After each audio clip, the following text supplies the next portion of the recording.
Hello friends, हम लोग कक्षा 11वीं एनसीईआरटी रसायन विज्ञान का चौथा चैप्टर पढ़ रहे हैं, रासायनिक आबंधन एवं आणविक संरचना। इसके पिछले चौथे वीडियो में मैं आपको हाइड्रोजन आबंधन पढ़ा रहा था, जिसमें कंप्यूटर में कुछ प्रॉब्लम आई तो ब्रेक हो गया था। हम उसको कंप्लीट करते हैं, उसके बाद आज ही हम लोग प्रश्न उत्तर भी शुरू कर रहे हैं।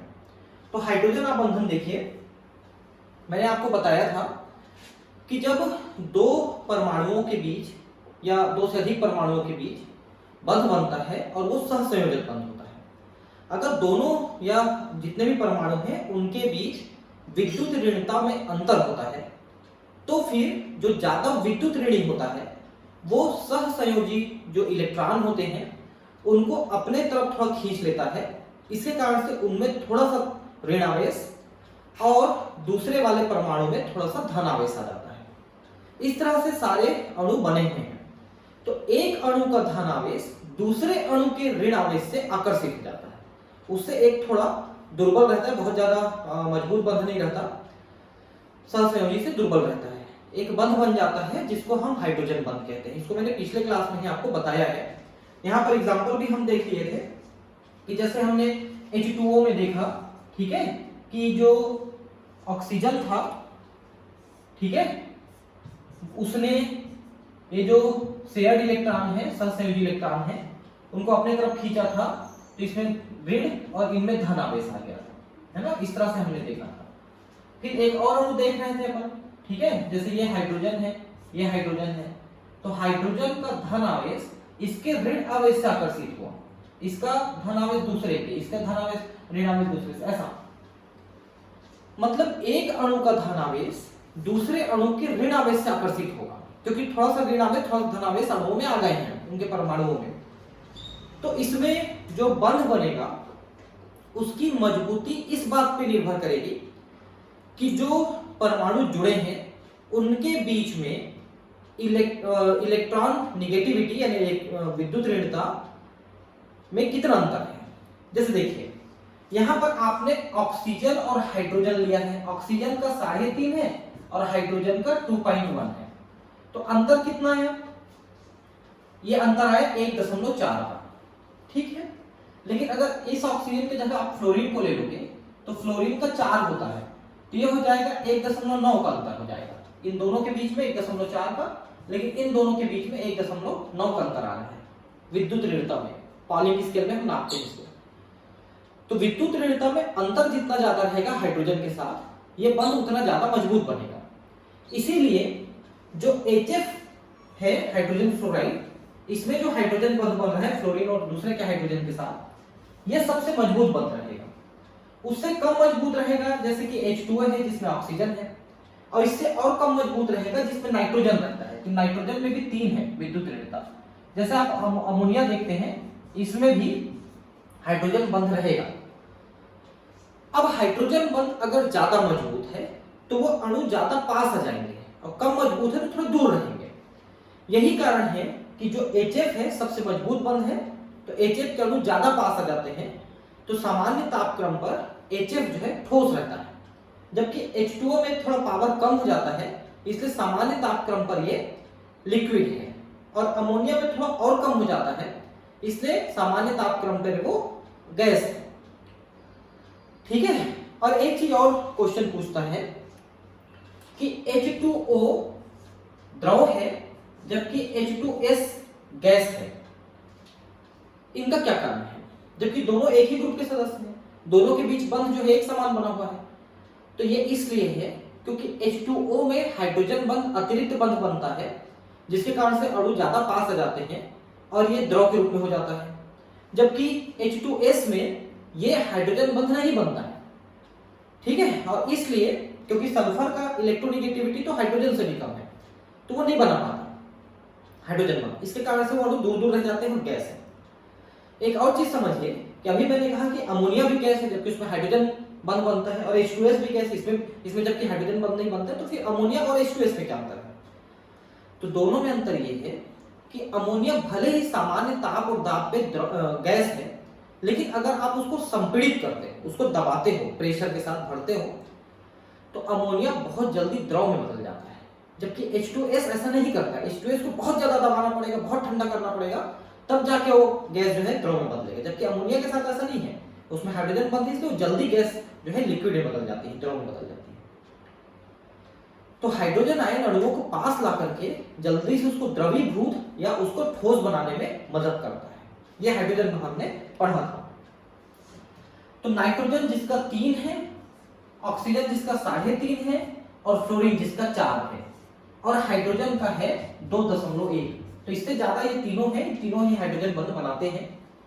ये 3 अत्यधिक विद्युत ऋणात्मक तत्व जब परमाणु सहसंयोजक आबंध द्वारा हाइड्रोजन परमाणु से जुड़े होते हैं, तब सहसंयोजी आबंध के ये इलेक्ट्रॉन अधिक विद्युत ऋणात्मक तत्व की ओर स्थानांतरित हो जाते हैं।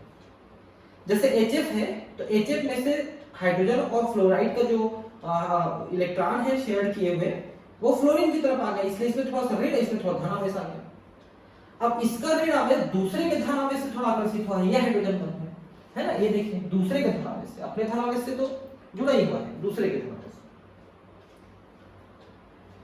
फलस्वरूप प्राप्त आंशिक धन आवेशित हाइड्रोजन परमाणु किसी दूसरे विद्युत ऋणात्मक परमाणु के साथ एक नया आबंध बनाता है। इस आबंध को हाइड्रोजन आबंध कहते हैं। तो यह हाइड्रोजन जो है दूसरे के परमाणु के साथ बंध बनाता है, यह हाइड्रोजन बंध, ठीक है। इस आबंध को हाइड्रोजन आबंध कहते हैं। यह आबंध सहसंयोजी आबंध से दुर्बल होता है। ये बात मैंने अभी आपको बताया कि सहसंयोजी आबंध से आबंध दुर्बल होता है, ठीक है। उदाहरण HF में एक अणु के हाइड्रोजन परमाणु तथा दूसरे अणु के फ्लोरीन परमाणु के बीच हाइड्रोजन आबंध बनता है, जिसे निम्न प्रकार से दर्शाया जा सकता है, जैसा हमने यहाँ पर बताया है, इस तरह से दर्शाया जा सकता है। यहाँ पर हाइड्रोजन आबंध दो परमाणुओं के बीच एक सेतु का कार्य करता है, जो एक परमाणु को सहसंयोजक आबंध तथा दूसरे को हाइड्रोजन आबंध द्वारा जोड़ के रखता है।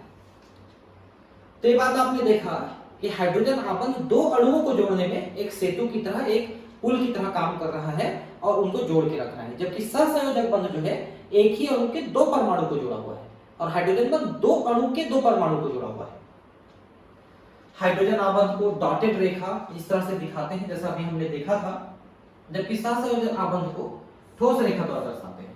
तो किस तरह से दर्शाते हैं ये भी आपने देखा भी है। इस प्रकार हाइड्रोजन आबंध को उस आकर्षण बल के रूप में परिभाषित किया जा सकता है जो एक अणु के हाइड्रोजन परमाणु को दूसरे अणु के विद्युत ऋणात्मक परमाणु फ्लोरीन, ऑक्सीजन, नाइट्रोजन से बांधता है। ध्यान रखेंगे कि हाइड्रोजन आबंध सिर्फ ये तीन बनाते हैं, फ्लोरीन, ऑक्सीजन, नाइट्रोजन, क्योंकि हाइड्रोजन से ऊपर यही है विद्युत ऋणात्मक। हालांकि देखिए क्लोरीन में भी विद्युत ऋणात्मकता 3 है नाइट्रोजन के बराबर, लेकिन चूंकि क्लोरीन का अणु काफी बड़ा अणु होता है, उसके कारण से इसका नेट इफेक्ट जो है लगभग मतलब उससे कम हो जाता है, काफी कम हो जाता है। इसलिए क्लोरीन की जो इलेक्ट्रोनेगेटिविटी है वो ज्यादा काम करने के लायक नहीं रहती और हाइड्रोजन बंध नहीं बना पाती। हाइड्रोजन आबंध बनने का कारण क्या है? तो अभी मैंने आपको बताया कारण क्या है कि एक परमाणु ज्यादा विद्युत ऋणी है, दूसरा परमाणु कम विद्युत ऋणी है, तो सहसंयोजी इलेक्ट्रॉन ज्यादा वाले की तरफ शिफ्ट हो गया थोड़ा सा। जैसे मैंने 1 रुपया दिया, आपने 1 रुपया दिया, दोनों ने मिला के बीच में रखा। आपके पास ज्यादा ताकत है, आपने 2 रुपए का थोड़ा अपने तरफ खिसका लिया और बोले सुन ये मेरे तरफ रहेगा, तेरा भी है लेकिन ये मेरे तरफ रहेगा, ऐसा कर लिया आपने। बस वैसे ही हुआ इसमें। अब उसके कारण से उस परमाणु में थोड़ा ऋण आवेश आ गया क्योंकि इलेक्ट्रॉन उसके तरफ शिफ्ट हो गया, और जिधर दूसरा परमाणु है उसमें थोड़ा धन आवेश आ गया। ये दिक्कत है। तो वहां पर इस कारण से हाइड्रोजन बंध बनता है। हालांकि ये अणु के लिए बेनिफिशियल ही हो जाता है। जब हाइड्रोजन परमाणु किसी प्रबल विद्युत ऋणात्मक तत्व X यानी कि इसमें फ्लोरीन, ऑक्सीजन, नाइट्रोजन हो सकता है से आबंधित होता है, तो सहभाजित इलेक्ट्रॉन युग्म हाइड्रोजन परमाणु से दूर हो जाते हैं। परिणाम स्वरूप हाइड्रोजन परमाणु में दूसरे परमाणु X के सापेक्ष अधिक विद्युत धनात्मक हो जाता है, धन आवेश आ गया उसमें। चूंकि इलेक्ट्रॉन X परमाणु की ओर स्थानांतरित हो जाते हैं, इसलिए हाइड्रोजन परमाणु आंशिक धनावेशित या धनावेश ग्रहण कर लेता है। डेल, डेल मतलब थोड़ा होता है ना, डेल जो साइन है उसका मतलब ही थोड़ा होता है, थोड़ा ग्रहण करता है। जबकि X परमाणु पर आंशिक ऋणात्मक आवेश थोड़ा माइनस आ जाता है, डेल माइनस। इससे एक द्विध्रुवी अणु प्राप्त होता है जिसके बीच स्थिर वैद्युत बल होता है। इसे इस प्रकार दर्शाया जा सकता है। तो अभी हमने दर्शाया था, दो में देखा था आपने, ठीक है। एक तो आपको HF इसमें दिया ही था, एक मैंने H2O में बताया आपको। अमोनिया में दूसरा से होता है। हाइड्रोजन आबंध का परिमाण यौगिक की भौतिक अवस्था पर निर्भर करता है, ठीक है। ठोस अवस्था में यह अधिकतम होता है, गैसीय अवस्था में न्यूनतम होता है। इसीलिए HF में हाइड्रोजन बंध सबसे मजबूत है, जबकि NH3 में हाइड्रोजन बंध सबसे कमजोर है। इस तरह से हाइड्रोजन आबंध यौगिकों की संरचना तथा गुणधर्मों को प्रबलता से प्रभावित करता है। क्योंकि गैस हो जाना, द्रव हो जाना, ठोस हो जाना, यही सबसे बड़ा इफेक्ट है इसका। हाइड्रोजन आबंधों के प्रकार दो प्रकार का होता है, अंतर परमाणविक, एक मिनट, अंतर अणुक का मतलब है एक अणु, मतलब दो अणु के बीच में, और अंतरा अणुक का मतलब है एक अणु के अंदर। दो प्रकार का है। अंतर अणुक जो अभी आपने देखा कि दो अणुओं के बीच हाइड्रोजन बंध बन रहे हैं। जैसे आपने देखा कि HF में एक अणु HF ये है, दूसरा अणु HF ये है, तो इनके बीच हाइड्रोजन बंध बन रहा है, मतलब दो अणुओं के बीच हाइड्रोजन बंध है, इसलिए इसको अंतर अणुक कहते हैं, ठीक है, अंतर अणुक। जबकि कोई अणु एक ही है, उसके अंदर ही हाइड्रोजन बंध बन जाए। जैसे आप यहां पर एक देखिए, आर्थोनाइट्रोफिनॉल एक कंपाउंड है, ठीक है। इसमें आप देखिए कि ये जो एक तो आप देखिए कि बेंजीन रिंग है ना, बेंजीन रिंग में अब क्या क्या जुड़ा है देखिए, यहां पर एक OH जुड़ा हुआ है बेंजीन रिंग के साथ अलग से, और एक NO2 जुड़ा हुआ है। आपको बता दें कि बेंजीन रिंग में सब केवल NO2 जुड़ता है तो वो नाइट्रोबेंजीन कहलाता है, लेकिन जब बेंजीन के साथ OH जुड़ा है तो बेंजीन उसको फिनॉल कहेंगे। अब फिनॉल में नाइट्रो कंपाउंड जुड़ा है, इसलिए नाइट्रोफिनॉल हुआ। ये आर्थ्रो पोजीशन पे जुड़ा है, आर्थ्रो पैरा ऐसा है ना, तो आर्थ्रो नाइट्रोफिनॉल है। तो एक्चुअली ये फिनॉल है। फिनॉल मतलब एक बेंजीन रिंग के साथ कहीं पर अगर OH जुड़ गया तो ये फिनॉल हो गया। अब इसके साथ एक नाइट्रो जुड़ा हुआ है, ठीक है, तो ये आर्थ्रो नाइट्रोफिनॉल है। अब नाइट्रो का ऑक्सीजन और इसका हाइड्रोजन एक दूसरे के साथ जुड़ेंगे, ठीक है, क्योंकि यहां पर देखिए कि नाइट्रोजन से ज्यादा ऑक्सीजन में विद्युत ऋणात्मकता है, तो इसमें थोड़ा सा ऋण आवेश आ गया है। और यहां पर हाइड्रोजन में थोड़ा धन आवेश है, क्योंकि ये इधर आकर्षित हुआ है, ये इधर आकर्षित हुआ है इलेक्ट्रॉन। तो इसके ऋण आवेश के साथ इसका धन आवेश अंदर ही अंदर एक और बंध बनाया है, जिसको हम अंतरा अणुक हाइड्रोजन बंध कहेंगे, क्योंकि ये एक ही अणु है, पूरा एक अणु है, इसी अणु के अंदर आपने हाइड्रोजन बंध बनते देखा है, अंतरा अणु। जबकि दो अणुओं के बीच बनता है, जैसा आपने HF में देखा, H2O में देखा, NH3 में देखा, तो उसे हम अंतर अणुक कहते हैं। देखिए हिंदी में थोड़ा सा बोलने में दिक्कत होता है, इसलिए मैं थोड़ा सा पहले अटक गया था, है ना, अंतर अणुक। अब पहला है अंतर अणुक, जो आपने शुरू में देखा, ये आबंध समान अथवा विभिन्न यौगिकों के दो अलग अलग अणुओं के बीच बनते हैं, जैसा आपने HF अणु में देखा, H2O में देखा, एल्कोहल में भी ऐसे ही होता है, अमोनिया में भी ऐसे ही होता है, तो ये अंतर अणुक है। दूसरा है अंतरा अणुक, ये आबंध एक ही अणु में उपस्थित हाइड्रोजन तथा अधिक विद्युत ऋणात्मक परमाणु फ्लोरीन ऑक्साइड नाइट्रोजन के बीच बनता है। जैसे आर्थो नाइट्रोफिनॉल में आपने इस चीज को देखा था। ध्यान रखेंगे कि ये आर्थो नाइट्रोफिनॉल में ही बनेगा, पैरा या मेटा पोजीशन में रहेगा तो नहीं बनेगा, क्योंकि दूर हो जाएंगे। आर्थो, पैरा और मेटा तीन पोजीशन होते हैं जब कोई चीज बेंजीन से जुड़ता है तो, ठीक है। पढ़ेंगे इसको ऑर्गेनिक केमिस्ट्री में, आपको ठीक से पढ़ाऊंगा। अभी अपन इसको खत्म करते हैं जल्दी से, ठीक है। तो हमने ये हाइड्रोजन हाइड्रोजन आबंधन थोड़ा सा बच गया था, उसको कंप्लीट कर लिए हैं। अब हम इस चैप्टर का प्रश्नोत्तर चालू कर रहे हैं, ठीक है। तो पहला प्रश्न है, रासायनिक आबंध के बनने की व्याख्या करें। तो रासायनिक आबंध कैसे बनते हैं? तो सीधी सी बात है कि जो परमाणु हैं उनके सबसे बाहरी कोश यानी संयोजकता कोश में जो इलेक्ट्रॉन है, अगर उनकी संख्या अष्टक की संख्या पूर्ण नहीं कर रही है तो वो अष्टक पूरा करने के लिए किसी दूसरे परमाणु के साथ जुड़ते हैं, या तो उसको अपने इलेक्ट्रॉन देते हैं या उससे अपने इलेक्ट्रॉन लेते हैं, या दोनों साझा करते हैं। तो इस तरह से रासायनिक आबंध बनते हैं जिससे परमाणु की संयोजकता कोष के जो इलेक्ट्रॉनों की संख्या है वो अष्टक पूरा कर ले। लेकिन अगर वो बाह्यतम कोष है और एक ही कोष है तो उसमें डुप्लेट पूरा करता है, सिर्फ 2 इलेक्ट्रॉन रह सकते हैं पहले कोष में। तो पहला कोष या आखिरी कोष है तो फिर उसमें डुप्लेट पूरा करेंगे, जैसे कि हीलियम है, हाइड्रोजन है, ये अपना डुप्लेट पूरा करते हैं। ठीक है। द्रव्य एक या विभिन्न प्रकार के तत्वों से मिलकर बना होता है, मतलब कोई भी द्रव्य, कोई भी पदार्थ एक से ज्यादा तत्वों से मिलकर बना हो सकता है।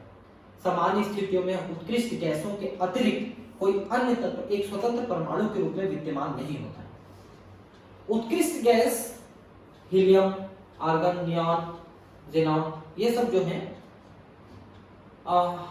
एक एक परमाणु के रूप में मिलेंगे, क्योंकि इनके परमाणुओं के अष्टक पहले से पूर्ण रहते हैं, इसलिए इनको अष्टक पूरा करने के लिए किसी भी दूसरे परमाणु के साथ जोड़ने की आवश्यकता नहीं होती है, इसलिए ये किसी और के साथ क्रिया नहीं करते हैं जल्दी से।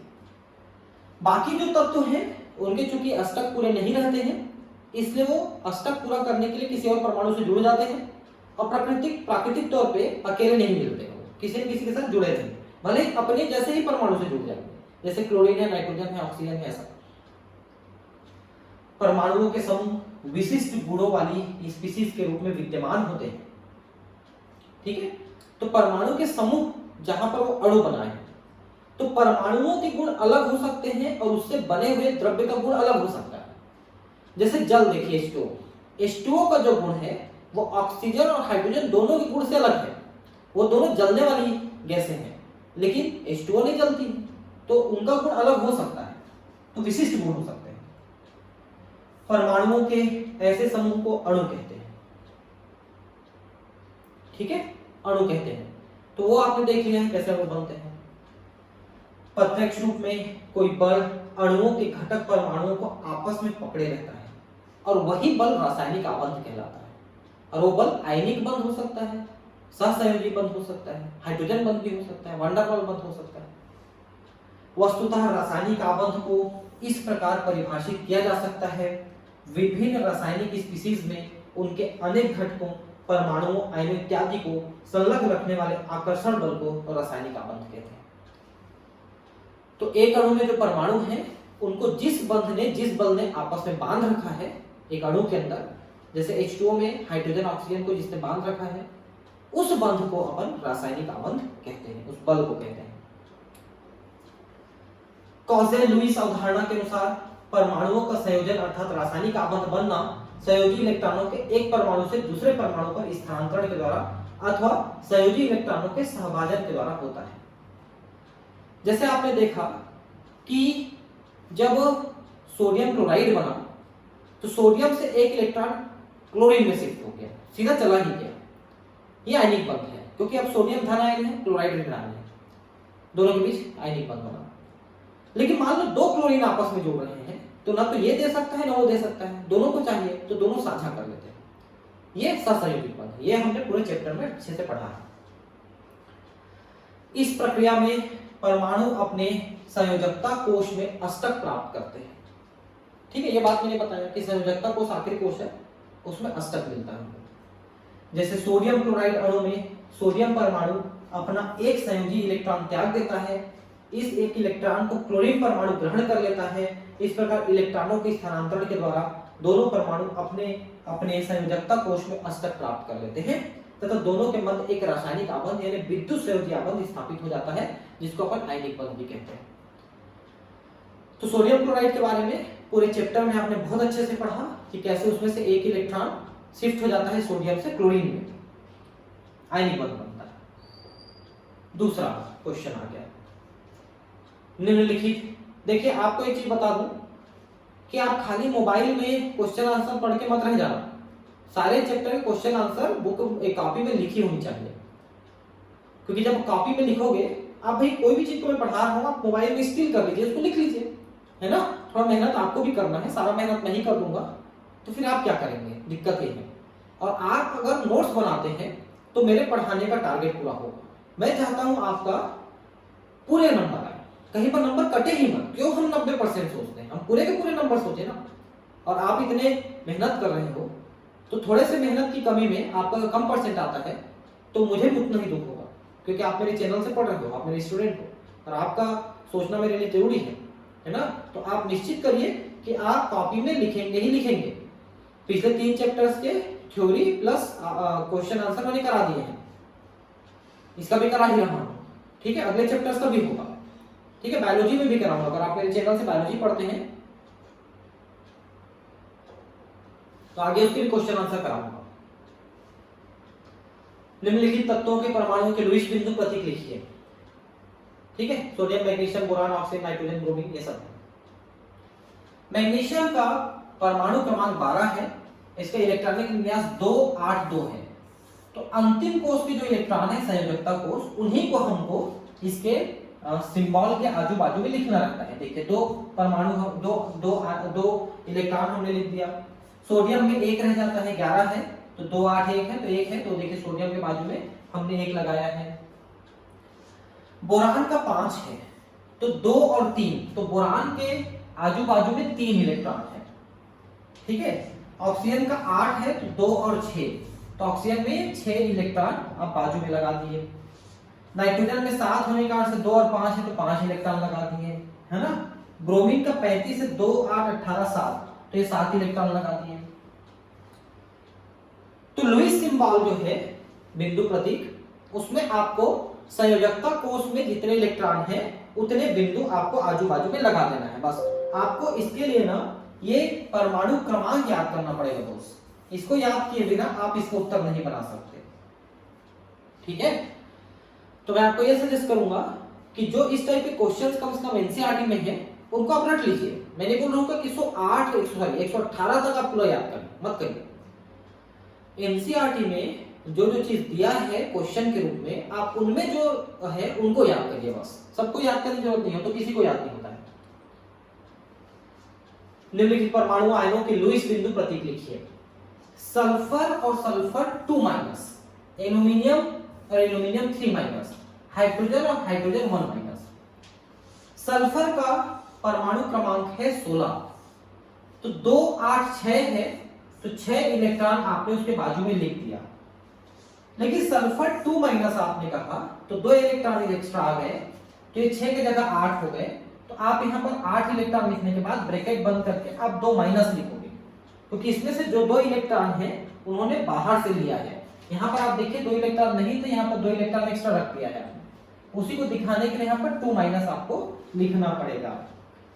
वैसे एल्यूमिनियम का 13 है तो ये बाहर में 3 इलेक्ट्रॉन आपने लिख दिया, लेकिन जब 3- कर दिया आपने, मतलब एल्यूमिनियम 3+ है, देखिए यहाँ पर, तो 3- का मतलब इलेक्ट्रॉन माइनस किया आपने, तो 3 इलेक्ट्रॉन आपने घटा दिए, 10 हो गए, तो बाहरी कोश में कोई भी इलेक्ट्रॉन नहीं रह गया, इसलिए एल्यूमिनियम 3+ लिख दिया हमने, ठीक है। और हाइड्रोजन का 1 है तो हाइड्रोजन के ऊपर 1 लगा दिए, और हाइड्रोजन माइनस चार्ज कर दिए तो 2 लगा दिए, है ना, तो 2, और ये बाहर में इलेक्ट्रॉन का चार्ज लगा देंगे। तो अगर आपने एक्स्ट्रा इलेक्ट्रॉन लिया है तो उसको अंदर में बिंदु के रूप में दिखाएंगे और बाहर में माइनस चार्ज लगाएंगे कोष्टक के बाहर। लेकिन अगर आपने इलेक्ट्रॉन दिया है, उसमें धन आवेश उत्पन्न किया है, तो उसको आप धन आवेश लिखेंगे और उतने इलेक्ट्रॉन कम कर देंगे फाइनली। तो ये आपके लुईस संरचना लिखने का तरीका है। निम्नलिखित अणुओं तथा आयनों की लुईस संरचना लिखिए। H2S, silicon tetrafluoride, beryllium difluoride, carbonate, और ये कार्बोक्सिलिक एसिड है, methanoic acid, formic acid, HCOH, ठीक है। तो अब देखिए H2S का कैसे लिखेंगे।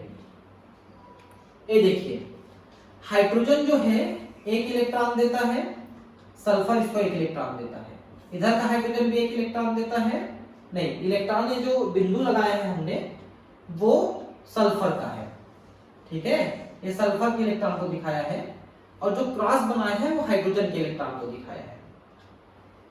तो सल्फर जो है 16 नंबर सल्फर का होता है, अभी देखा था आपने, ठीक है, 2 8 और 6, इसके बाहरी कक्षक में 6 इलेक्ट्रॉन है, वही 6 इलेक्ट्रॉन दिखाया है। हाइड्रोजन में 1 इलेक्ट्रॉन होता है तो 1 इलेक्ट्रॉन को दिखाया है और इनका साझा किया है, ठीक है। तो इस तरह से आप पहले दिखाएंगे उसके बाद जो बंध बना है उसको एक सीधी लकीर के द्वारा दिखा देंगे। ये लोन पेयर इलेक्ट्रॉन रहेगा सल्फर के ये अनाबंधी इलेक्ट्रॉन युग्म रह गए जो बंध बनाने में भाग नहीं लिए, और यहाँ पर जो बंध बनाने में भाग लिए ये आबंधी इलेक्ट्रॉन है जिनको अपन बॉन्ड पेयर इलेक्ट्रॉन कहते हैं। ठीक है, अब सिलिका में देखते हैं सिलिकॉन टेट्राफ्लोराइड, टेट्राक्लोराइड है ना। तो देखिए यहां पर क्लोरीन का इन्होंने डॉटेड दिखाया है। ठीक है, ये देखिए क्लोरीन का डॉटेड है, ये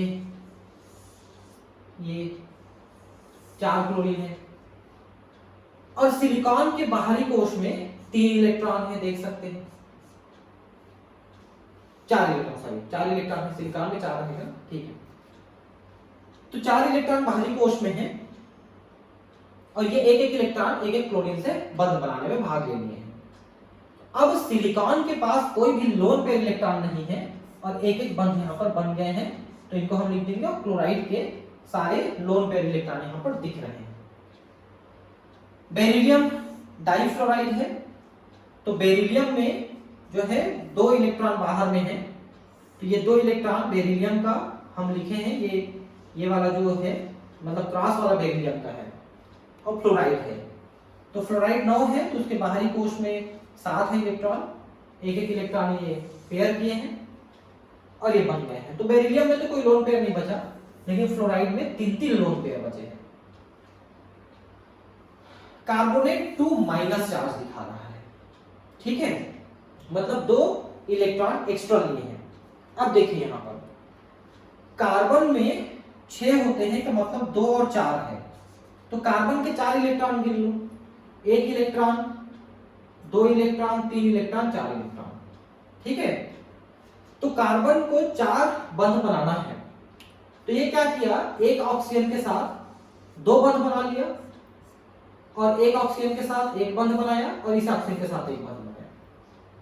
ठीक है, तो जब ये ऐसा किया है तो इस ऑक्सीजन का तो अष्टक पूरा हो गया, क्योंकि ऑक्सीजन को 2 बंध ही बनाना रहता है, क्योंकि ऑक्सीजन का 8 है तो 2 और 6 है, तो मतलब इसको 2 इलेक्ट्रॉन चाहिए, तो 2 बंध बना के कार्बन ने इसकी पूर्ति तो कर दी, लेकिन इसके साथ एक ही बंध बनाया है, इसके साथ एक ही बंध बनाया है, तो एक इलेक्ट्रॉन की पूर्ति तो ये दोनों ऑक्सीजन की हो गई, लेकिन एक इलेक्ट्रॉन की पूर्ति नहीं हो पाई, कम हो गई, इसलिए वो अतिरिक्त 1 इलेक्ट्रॉन यहां पर ले लेगा बाहर से और 2- चार्ज बनाएंगे। ये दोनों ऑक्सीजन में एक इलेक्ट्रॉन बाहर से लिया गया है, इसलिए यहां पर 2- आपको लिखना है, ये लिखा है आप लिख लेना 2- इस ऑक्सीजन में और इस ऑक्सीजन में बाहर से इलेक्ट्रॉन एक लेना पड़ा है अष्टक पूरा करने के लिए, क्योंकि ये सिर्फ एक बंध ही बनाया है ना कार्बन के साथ, जबकि 2 बंध बनाना था, 2 इलेक्ट्रॉन की कमी थी। तो देखिए ऑक्सीजन के साथ इस ऑक्सीजन के साथ 2 बंध, तो इसका अष्टक पूरा हो गया, इसके साथ 1 और इसके साथ 1, तो एक इलेक्ट्रॉन ने बाहर से दिया है। अब HCOOH यानी फॉर्मिक एसिड को देखिए, तो कार्बन फिर से 4 बंध बनाता है 4 इलेक्ट्रॉन के साथ, तो ये देखिए इस ऑक्सीजन के साथ इसने 2 बंध बना लिया, एक इस हाइड्रोजन के साथ, एक इस ऑक्सीजन के साथ, और ये ऑक्सीजन एक हाइड्रोजन के साथ, मतलब इसमें एक्स्ट्रा इलेक्ट्रॉन लेने की जरूरत नहीं पड़ी।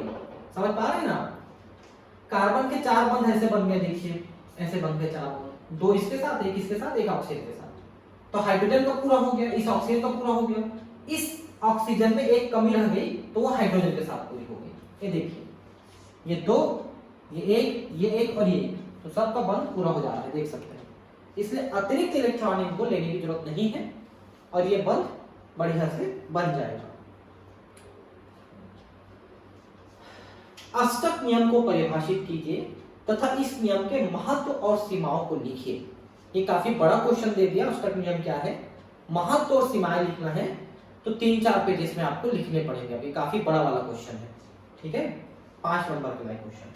उत्तर, अष्टक नियम क्या कहता है कि अंतिम कोष जो संयोजकता कोष है उसमें 8 इलेक्ट्रॉन करने की कोशिश करते हैं सभी परमाणु, सिर्फ उन परमाणुओं को छोड़ के जिनके पास एक ही कोष है या दूसरे कोष में एक ही इलेक्ट्रॉन है, तो फिर वो एक ही कोष में रखना चाहते हैं, वो डुप्लीट पूरा करना चाहते हैं।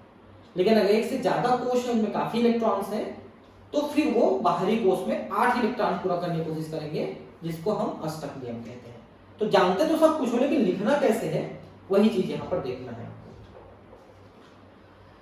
अष्टक नियम देखिए, वर्ग 18 में उपस्थित अक्रिय गैस, सबसे आखिरी वर्ग है 18 नंबर, उसमें अक्रिय गैस है helium, argon, neon, krypton, xenon, radon, ये सब है। उनमें अंतिम कोश में 8 इलेक्ट्रॉन है, इसलिए वो स्थायी है, वो किसी के साथ क्रिया नहीं करते हैं। वर्ग 18 में उपस्थित अक्रिय गैसों अथवा उत्कृष्ट गैस तत्वों को शून्य वर्ग के तत्व भी कहा जाता है, क्योंकि ये किसी के साथ बंध नहीं बनाता। इसका अर्थ यह है कि इनकी संयोजकता शून्य है, अर्थात इनके परमाणु स्वतंत्र अवस्था में पाए जा सकते हैं। ठीक है, तो ये सब स्वतंत्र अवस्था में। हवा में हमारे आर्गन काफी मात्रा में है, 2.5% के आसपास आर्गन मिल जाएगा आपको। उत्कृष्ट गैस तत्वों के इलेक्ट्रॉनिक विन्यास सारणी में दिए गए हैं। देखिए इलेक्ट्रॉनिक विन्यास कैसा है। हीलियम का सिर्फ 2 इलेक्ट्रॉन है, इसमें केवल 1s1 1s1 1s2 ही लिखेंगे अपन, सिर्फ एक कोश है। नियॉन 10 है, तो 2 2 और 6 ऐसा, मतलब एक्चुअली ये 2 कोश है, 2 और 8 का 2 कोश है। आर्गन में 18 है, तो 2 8 और 8 ऐसा बन जाएंगे, अंतिम कोश पूरा है हर एक में। क्रिप्टॉन का 36 है, तो 2 8 18 8 ऐसा करेंगे। ज़ीनॉन का 54 है और रेडॉन का 86 है। तो आप इनके इलेक्ट्रॉनिक विन्यास को भी लिखते जाइए, समझते जाइए। तो 1s² के बाद 2s² 2p6, 2p6 के बाद 3s² और 3p6, और 3p6 के बाद 4s² पहले आएगा, फिर 3d10 आएगा। 4s² को पहले लिखना था उसको, फिर 4p6 आएगा, और 4p6 के बाद 4d10 बाद में आएगा, 5s² पहले आएगा, फिर 5p6 आएगा। वैसे ही आगे अफबाउ नियम, धुंड नियम, पॉली अपवर्जन नियम सब कुछ बताया हुआ है, जिसके आधार पे हम ये चीज अभी किए हैं। थोड़ा सा लिखने में आप आगे पीछे कर सकते हैं, हालांकि इसे लाइन से लिखते हैं क्योंकि सभी भरे हुए हैं, तो आपको दिक्कत नहीं है लिखने में। ठीक है,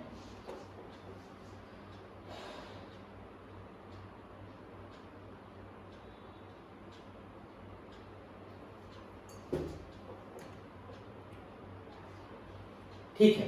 तो ये हमने इलेक्ट्रॉनिक विन्यास लिख लिया। तो इनमें आप देखिए कि जो बाह्यतम कोश है उसमें electron p6 p6 p6 p6 p6 और p में 6 इलेक्ट्रॉन ही हो सकते हैं अंतिम कोश में या किसी भी कोश में। तो ये इसलिए ये पूर्ण कोश माने जाते हैं, इनमें पूर्णता आ गई है। ठीक है, ऐसा है। प्रथम सदस्य हीलियम, जिनके संयोजी कोश में केवल 2 इलेक्ट्रॉन हैं, के अतिरिक्त शेष सदस्यों के संयोजी कोश में 8 इलेक्ट्रॉन हैं। अंतिम कोश में 8 इलेक्ट्रॉन रहेंगे, और ये पी ब्लॉक एलिमेंट है क्योंकि अंतिम कोश में पी है। यहाँ सन 1916 में G.N. लुइस तथा कॉजेल ने ज्ञात किया था कि उत्कृष्ट गैस तत्वों का स्थायित्व इनके संयोजी कोश में 8 इलेक्ट्रॉनों हीलियम को छोड़ के अथवा पूर्ण अष्टक की उपस्थिति के कारण होता है।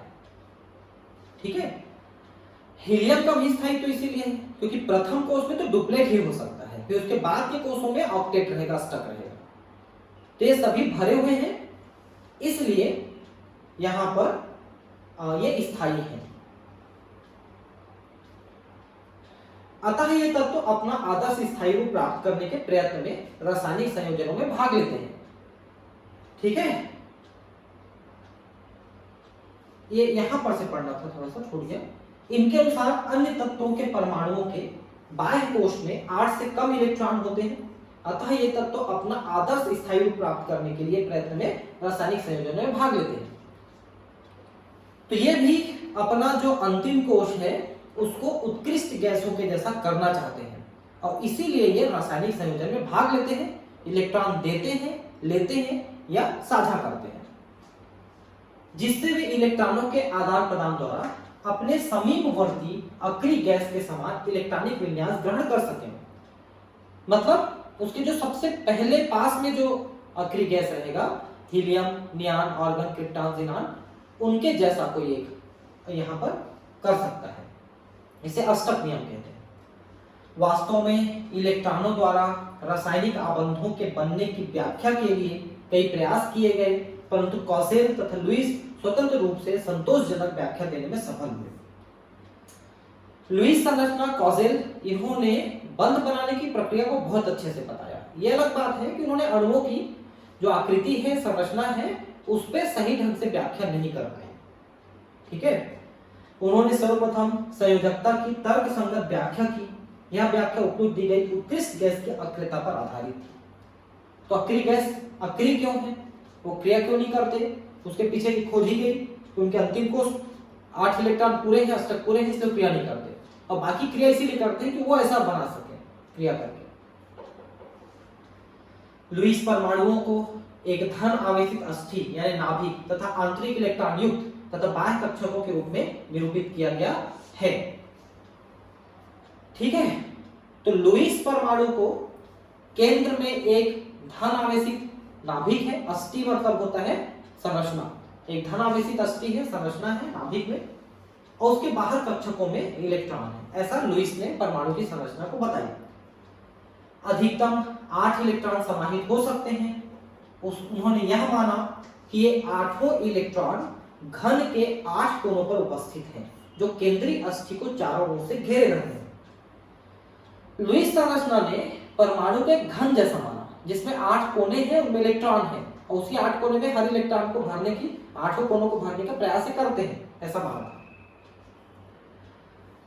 जो केंद्रीय अस्थि को चारों ओर से घेरे रहते हैं। इस प्रकार सोडियम के बाह्य कोश में उपस्थित एकल इलेक्ट्रॉन घन के एक कोने पर स्थित रहता है, जबकि उत्कृष्ट गैसों में घन के 8 कोनों पर एक एक इलेक्ट्रॉन उपस्थित होता है। लुईस ने यहाँ अभिगृहित दिया, अभिगृहित मतलब कथन, उसका जो थ्योरी है कि परमाणु परस्पर रासायनिक आबंध द्वारा संयुक्त होकर अपने स्थायी अष्टक को प्राप्त करते हैं। तो रासायनिक आबंधन द्वारा स्थायी अष्टक बनाते हैं। उदाहरण के लिए सोडियम एवं क्लोरीन में सोडियम अपने एक इलेक्ट्रॉन को क्लोरीन को सरलतापूर्वक देकर अपना स्थायी अष्टक प्राप्त कर लेता है। क्योंकि सोडियम में 11 है, तो ये 2, 8 और 1 इलेक्ट्रॉन इसमें है, एक को दे देगा तो अंतिम कोश ये हो गया जिसमें अष्टक पूरा है। वैसे क्लोरीन 17 है, तो 2, 8, 7 है, अगर ये एक इलेक्ट्रॉन ले लेगा तो ये 8 हो जाएगा, तो इसका भी अष्टक पूरा हो जाएगा। इसलिए सोडियम आसानी से एक इलेक्ट्रॉन दे करके अपना अष्टक पूरा कर लेता है धनायन बना करके, और क्लोरीन एक इलेक्ट्रॉन दे करके अपना अष्टक पूरा कर लेता है ऋणायन बना करके। ठीक है, और इस तरह से धनायन, ऋणायन, क्लोराइड और सोडियम आपस में जुड़ जाते हैं, जिससे चालक ऊर्जा भी मुक्त होती है, सोडियम क्लोराइड बनता है। ठीक है, इसी चीज को ये बता रहा है यहाँ पर। इस प्रकार कॉसेल तथा लुईस ने परमाणुओं के बीच रासायनिक संयोजन के एक महत्वपूर्ण सिद्धांत को विकसित किया। इसे रासायनिक आबंधन का इलेक्ट्रॉनिकी सिद्धांत कहा जाता है। इस सिद्धांत के अनुसार परमाणुओं का संयोजन संयोजकता इलेक्ट्रॉनों के एक परमाणु से दूसरे परमाणु पर स्थानांतरण के द्वारा अथवा संयोजक इलेक्ट्रॉनों के सहभाजन शेयरिंग के द्वारा होता है।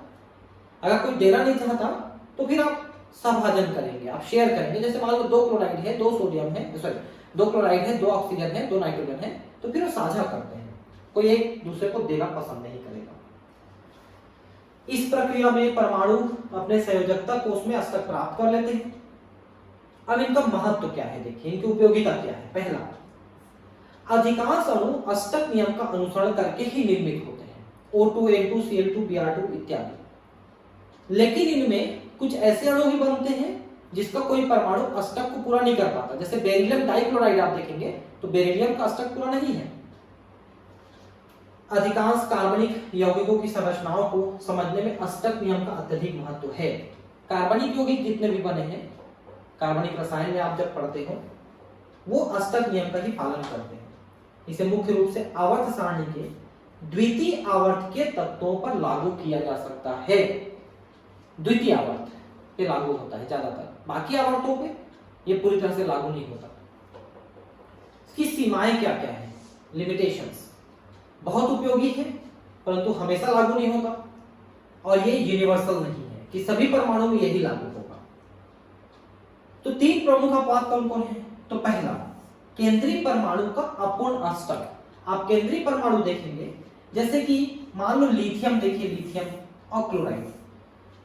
तो लिथियम और क्लोरीन ने अगर एक एक इलेक्ट्रॉन का साझा किया है तो लिथियम का अष्टक पूरा नहीं हुआ। वैसे बेरिलियम डाइहाइड्राइड की बात करें तो बेरिलियम के पास ये पूरा नहीं हुआ। वैसे बोरान ट्राइक्लोराइड में बोरान का पूरा नहीं हुआ अष्टक, जबकि ये सहसंयोजी बंध बना रहे हैं। अगर मान लो ये आयनिक बंध बनाते कि चलो लिथियम ने एक इलेक्ट्रॉन दे दिया कहते, और दे भी देता है, लिथियम क्लोराइड ही बनता है, ये प्लस चार्ज ये माइनस चार्ज, सॉरी ये माइनस चार्ज ये प्लस चार्ज। तो अगर दे देता तब भी हम संतुष्टि कर लेते कि चलो वो डुप्लेट पूरा कर लिया है। तो हर बार ऐसा भी नहीं हो रहा है। तो ये इनके अष्टक पूरे नहीं है, केंद्रीय परमाणु के अष्टक पूरे नहीं है इनके। ये पहला हमारा अपवाद रहा है। ठीक है, ये देखिए लिथियम बेरिलियम बोरान के संयोजकता इलेक्ट्रॉनों की संख्या 1 2 3 है। इस प्रकार के अन्य उदाहरण एल्यूमिनियम ट्राइक्लोराइड है, BF है, ये सब को आप देख सकते हैं कि इनमें भी अष्टक पूरा नहीं हो पाता है कई बार। दूसरा, विषम इलेक्ट्रॉन अणु और इलेक्ट्रॉन मालिक्यूल, उन अणुओं जिनमें इलेक्ट्रॉनों की कुल संख्या विषम होती है, जैसे नाइट्रिक ऑक्साइड NO तथा नाइट्रोजन डाइऑक्साइड NO2 में सभी परमाणु अष्टक नियम का पालन नहीं कर रहे हैं। ये देखिए NO को देख लीजिए, इसमें यहाँ पर 3 इलेक्ट्रॉन हो गए, 3 और 2 5 इलेक्ट्रॉन हो गए, साझा को भी जोड़ोगे तो। यहाँ पर नाइट्रोजन में देखिए 2 3 इलेक्ट्रॉन रहेंगे, और ये एक पेयर इलेक्ट्रॉन को देगा कि सहसंयोजी बंध बनाया है। ये इलेक्ट्रॉन को उधारी दिया है ना, लोन पेयर इलेक्ट्रॉन। इस तरह से लोन पेयर इलेक्ट्रॉन को ऐसे दे देने को अपन सहसंयोजी बंध कहते हैं, उपसहसंयोजी बंध कहते हैं। उपसहसंयोजी बंध आपके एनसीईआरटी में नहीं दिया था, इसको हम इनऑर्गेनिक केमिस्ट्री में थोड़ा सा पढ़ेंगे आगे चल के। वहां पर रासायनिक आबंधन पढ़े, उसमें हमने पूरे चैप्टर में कहीं नहीं पढ़ा है, लेकिन उधर आगे पढ़ेंगे अपन इनऑर्गेनिक में, कि जो अपने पास खाली पड़ा इलेक्ट्रॉन है, जो साझा में भाग नहीं लिया है, अनाबंधी इलेक्ट्रॉन, उसे किसी के काम के लिए हम उधारी में दे देते हैं, तो उपसहसंयोजी बंध बनता है। तीसरा है प्रसारित अष्टक नियम। इसमें हम अभी तक आपने देखा कि जो केंद्रीय परमाणु है उसमें अष्टक पूरा नहीं हुआ है, कम है, और कई बार ऐसा होता है कि अष्टक से ज्यादा हो जाता है, वो प्रसारित नियम है। जैसे इन सब में देखिए, है ना, ये PF5 है तो फास्फोरस में 1 2 3 4 5 बनी 10 इलेक्ट्रॉन हो गए, इसे 12 इलेक्ट्रॉन हो गए। H2SO4 में 4 2 6 4 10 और 12 इलेक्ट्रॉन है सल्फर में।